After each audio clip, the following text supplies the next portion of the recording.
Hi friends, welcome to విజయనా cooking and blogs. మీరంతా ఎలా ఉన్నారు ఫ్రెండ్స్? బాగున్నారా? నేను బాగున్నానండి. మీరంతా కూడా బాగుండాలని మనస్ఫూర్తిగా కోరుకుంటున్నాను ఫ్రెండ్స్.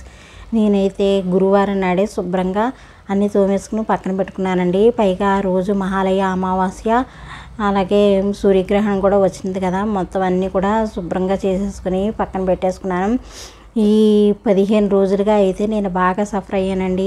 ఎందుకంటే ఫీవర్ రావడం వల్ల నేను మా వారు కూడా లెక్కలేకపోయాం. మహాలయ అమావాస్య రోజులు కూడా మేము పూజలు చేస్తాం, అలాంటిది ఏ పూజ కూడా సరిగ్గా చేయలేకపోయాను. నేనైతే దేవుడి దగ్గరది గురువారం నాడే అన్నీ శుభ్రం చేసేసుకున్నాను. శుభ్రం చేసేసుకుని కొంచెం మా చెల్లి వాళ్ళ ఇంటి దగ్గర కొద్దిగా మామిడాకులు ఉంటే తన వాళ్ళ అబ్బాయి చేత ఇప్పిస్తే కొద్దిగా మామిడాకులే కొంచెం పెట్టుకుని దేవుడి దగ్గర అదిని రేపు పొద్దున్న నమస్కరించుకోవచ్చు అని చెప్పి అన్నీ సిద్ధం చేసుకున్నానండి. పూజ అయితే పెద్ద ఇదిగా ఏం చేయనండి. ఓపుకున్నంత వరకు పూజ అనేది చేసుకుంటాను అంతే. దీపారాధన చేసుకుని ఏదన్నా ఓపుకుంటే ప్రసాదం వండుతాను. లేని పక్షంలో ఏ కొబ్బరికాయ కొట్టుకోవడమో, లేదంటే ఏ పండు ఉంటే అది, లేదా ఖర్జూరము ఏదో ఒకటి నైవేద్యంగా పెట్టుకుని అమ్మవారిని స్మరించుకోవడం తప్ప ఏమి చేసేది ఏమీ లేదు.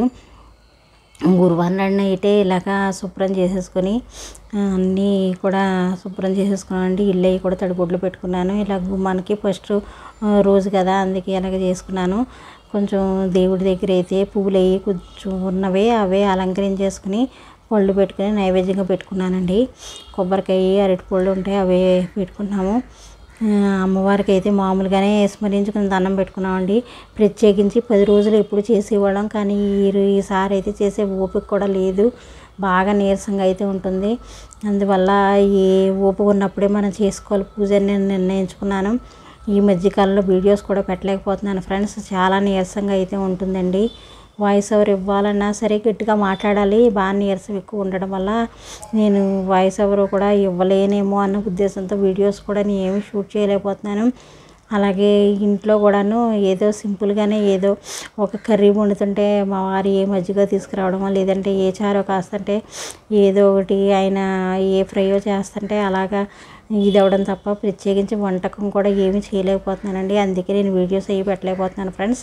మొదటి రోజు కదా, మామూలుగా సింపుల్గా దండం పెట్టుకున్నాను. శనగలు అయితే నానబోసుకుని శనగలు కూడా దండం పెట్టుకున్నానండి. సింపుల్గానే చేసుకున్నానండి. ఎక్కువగా పూజ వీడియోస్ అయితే ఎప్పుడు చక్కగా చేసుకునేదాన్ని. రైస్ అయితే పెట్టుకున్నాను ఫ్రెండ్స్. ఈ రోజైతే కొంచెం పెసరపప్పును క్యారెట్ కలిపి పప్పు వండుదామని చెప్పి క్యారెట్ పెసరపప్పు కట్ చేసి ఒక పచ్చిమిరపకాయ వేసి ఇలాగా ఉడకబెట్టుకుంటున్నాను. పప్పు కూడా కొద్దిగా వండుతున్నానండి. నూరు పోలేదు, అస్సలు తినాలని అనిపించట్లేదు. మా వారి కోసం కొద్దిగా బెండకాయలు ఉంటే అయ్యో ఫ్రై చేస్తున్నాను. నేను తినలేనని చెప్పి ఆయనకి ఏమన్నా చేసి పెట్టాలి కదా. ఓపిక తెచ్చుకుని నెమ్మదిగా ఏదో రకంగా పూజ అనేది చేసుకోగలిగాను. కానీ పప్పు అయితే తాలింపు పెట్టేసుకున్నాను, రైస్ కూడా వండేసాను ఫ్రెండ్స్. ఇదే విధంగా సింపుల్గానే చేసుకుంటున్నానండి. ఈ వీడియో ప్రతి ఒక్కరికి నచ్చింది అనుకుంటున్నాను ఫ్రెండ్స్. ఓపిక చేసుకుని వీడియోస్ అయితే చేయడానికి ట్రై చేస్తానండి. వీడియో కనుక నచ్చితే లైక్ చేయండి, అలాగే మన ఛానల్ని సబ్స్క్రైబ్ చేసుకోండి friends. Thank you for watching. Thank you అండి.